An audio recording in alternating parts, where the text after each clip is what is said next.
नमस्कार भारत, एन भारत में फिर एक बार आपका स्वागत है। इस वक्त हम बल्लभगढ़ बस स्टैंड से लाइव आ चुके हैं। आपको बता दें कि आज के दिन, अगर आज के इस वक्त की बात करूं तो कोई भी बस परिचालक और चालक सुरक्षित नहीं है। इसका जीता जागता उदाहरण है सोनीपत में जो कांड हुआ है।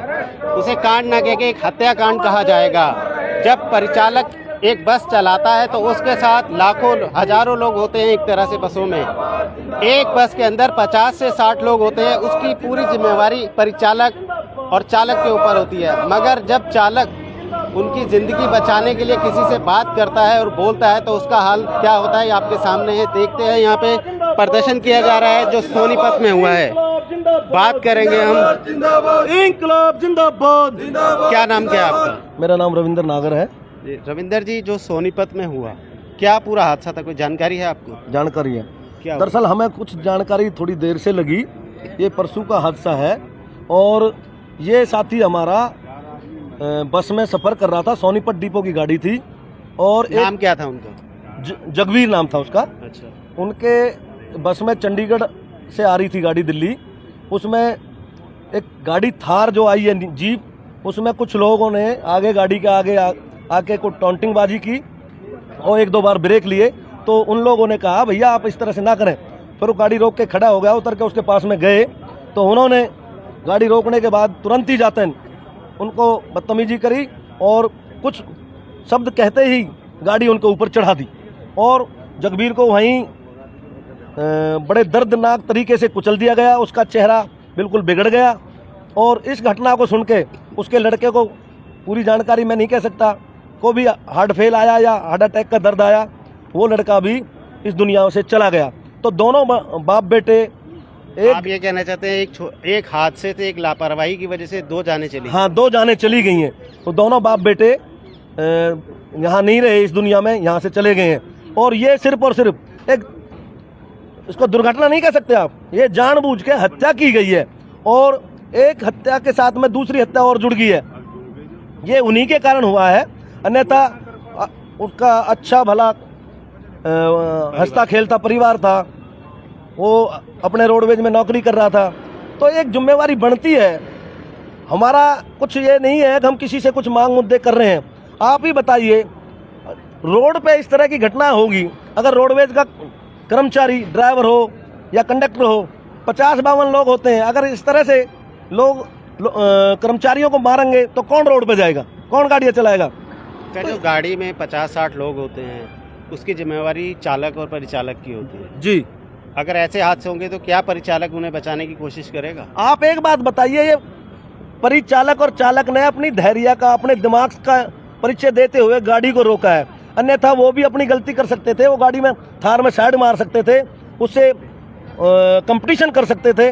पर उन्होंने आम लोगों को देखते हुए, पैसेंजर को देखते हुए, जनता की सुविधा को देखते हुए उन्होंने अपने आप को समझदारी का परिचय देते हुए वहाँ लोगों के बीच वहाँ उससे बात करनी चाहिए, भैया क्या परेशानी है तुझे, क्यों इस तरह की घटना कर रहे हो? तो उसने बगैर सुने ही उसके ऊपर जीप चढ़ा दी। ये लोगों की सुरक्षा को बता रहे। परसों का हादसा है। हाँ, परसों के हादसे के बाद परिवहन मंत्री है, उनसे मिले हैं, उनके परिजनों से? किसी से कोई नहीं मिला है, कोई बयान तक भी नहीं है। परिवहन मंत्री का नहीं, मुख्यमंत्री जी का नहीं, किसी का भी कोई बयान नहीं है। स्थानीय आपके सोनीपत के विधायक वगैरह किसी का बयान नहीं, हमारे नॉलेज में नहीं है। किसी ने कोई ऐसी सहानुभूति नहीं बरती है उनके साथ में। अगर सहानुभूति बरती गई होती तो अब तक वो जीप का ड्राइवर ही अरेस्ट नहीं है। आज तक जीप का ड्राइवर अरेस्ट नहीं है। वो पता नहीं प्री प्लान था, क्या था, हम तो ये नहीं कह सकते। पर एक बात बताइए, इतनी बड़ी घटना हो गई और फिर भी अब तक कुछ नहीं हुआ और फिर भी कह रहे शांत रहिए, शांत रहिए। तो ये फैसला लिया है साझा मोर्चे ने, हरियाणा रोडवेज का जो साझा मोर्चा है उसने पूरे हरियाणा में फैसला लिया है।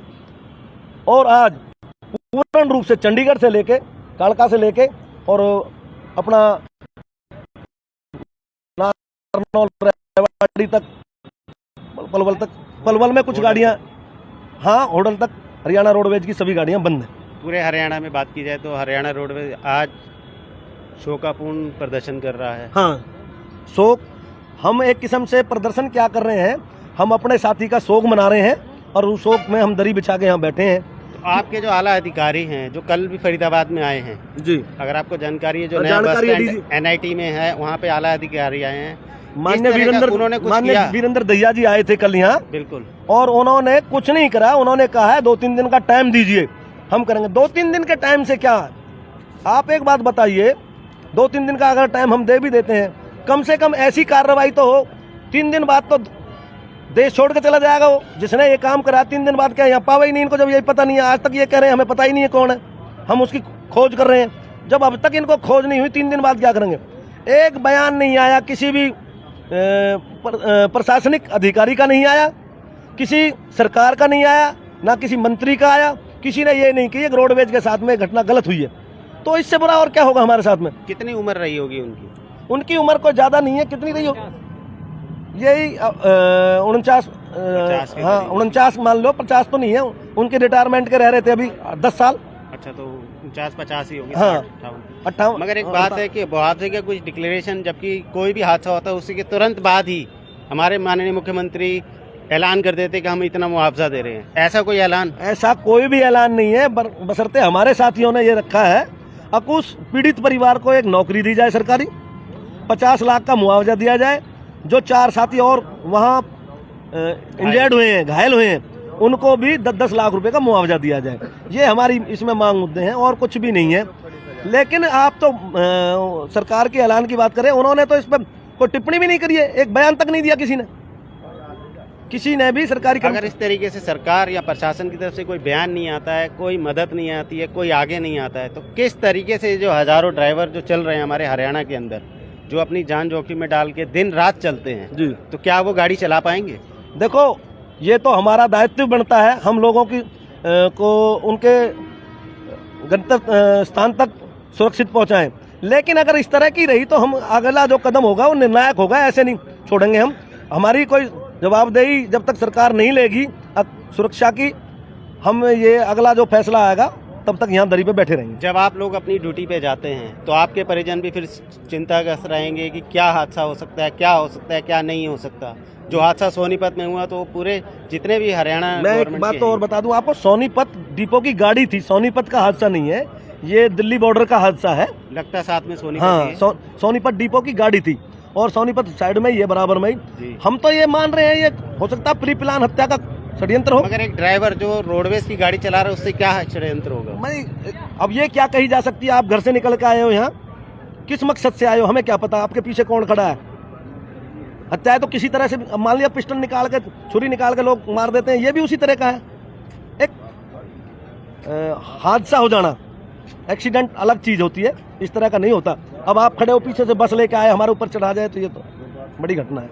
तो ये चिंता का विषय है और मैं कहना चाहता हूँ इस गूंगी बहरी सरकार को समय रहते हुए समझ जाए, अन्यथा आने वाले समय में ये जनता बावड़ी नहीं है, देख रही है आए दिन क्या हो रहा है। तो मैं तो माननीय मुख्यमंत्री जी से और परिवहन मंत्री जी से, जो कि यहाँ फरीदाबाद के मूल स्थायी रहने वाले हैं, उनको तो कम से कम कुछ बयान फरीदाबाद के बारे में, फरीदाबाद के लोगों के बारे में बोलना चाहिए था। उन्होंने भी एक बयान नहीं कहा। और जब यहाँ स्ट्राइक हो जाती है तो वो कहते हैं कि फरीदाबाद के लोग स्ट्राइक कर देते हैं। ये हमारा कोई शौक नहीं है, हमारी मजबूरी है। हम स्ट्राइक करने के पक्षधर नहीं है, पर क्या करें, जब कोई सुनता ही नहीं है तो कहाँ जाएं। तो आने वाला अगला कदम जो रहेगा, अगर सुनवाई नहीं होती है, सरकार की तरफ से कोई बयानबाजी नहीं आती है, कोई निर्णायक निर्णय नहीं आता है जी, तो ये हड़ताल आगे बढ़ सकती है। अगर मैं ये कह रहा हूँ ये कुछ भी हो सकता है इसमें। सर, ये हड़ताल केवल रोडवेज में नहीं रहेगी, रोडवेज से बाहर भी होगी। मतलब हाँ, हरियाणा। अपना नाम बता दें। मैं रामाश्रय यादव, मुख्य सलाहकार हरियाणा रोडवेज वर्कर्स यूनियन राज्य कमेटी। हाँ, और ये हड़ताल यही नहीं रुकेगी अगर सरकार सही कदम नहीं उठाती है और न्याय नहीं मिलता है, तो ये रोडवेज से बाहर भी जाएगी। बिजली में, नगर पालिका में, पानी में, टूरिज्म में। बिजली विभाग वाले तो बेचारे हड़ताल कर करके थक गए। अरे नहीं, फिर ये अलग किस्म की, वो मांग के लिए स्ट्राइक होना अलग बात है, जिंदगी जीने के लिए स्ट्राइक करना अलग बात है। ये तो मतलब सबके साथ हमला है। तो ऐसा नहीं है कि वो यहीं तक रुकेगा। तो हमारा राष्ट्रीय लेवल का ऑर्गेनाइजेशन है, हम प्रदेश का लेवल पे है, हम सारी जगह इसको फैलाएंगे, सरकार को सीधा करेंगे। आज जो चेहरे संदेश थोड़ा लेट पहुंचा तो इसलिए कुछ गाड़ियां निकली हैं। चलो निकल गई, वो कोई बात नहीं है। कोई अगली बार जो होगा तो वो अगली बार का नहीं, सरकार को फैसला करना पड़ेगा कि क्या करते हैं, इसका क्या उनका स्टैंड है। हम तब तक नहीं हटेंगे जब तक सरकार का उसका हमें रिएक्शन नहीं आता है, वो क्या करते हैं। हमें न्याय की उम्मीद है कि नहीं है, अदरवाइज तो हम इसको एक्सपेंड करेंगे, बढ़ाएंगे। आप इस हादसे के बाद अपने ड्राइवर भाई और आप सब अपने आप को कितना सुरक्षित मानते हैं? हम तो सुरक्षित है ही नहीं, जनता नहीं है सुरक्षित।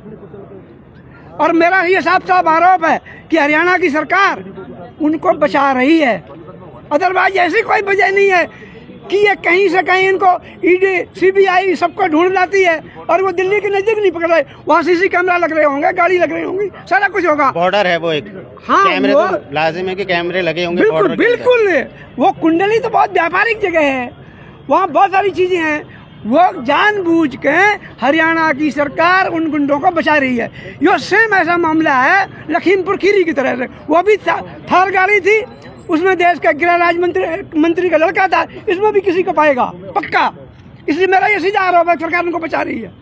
और जब तक ये सरकार बचाएगी, ये आंदोलन कर्मचारियों का, जनता का भी बनेगा। और जो किसानों के लोग हैं जिनके आंदोलन में हम जाते रहे, वो भी हमारे साथ खड़े होंगे। ऐसा नहीं है, क्योंकि हम भी किसानों के ही बच्चे हैं।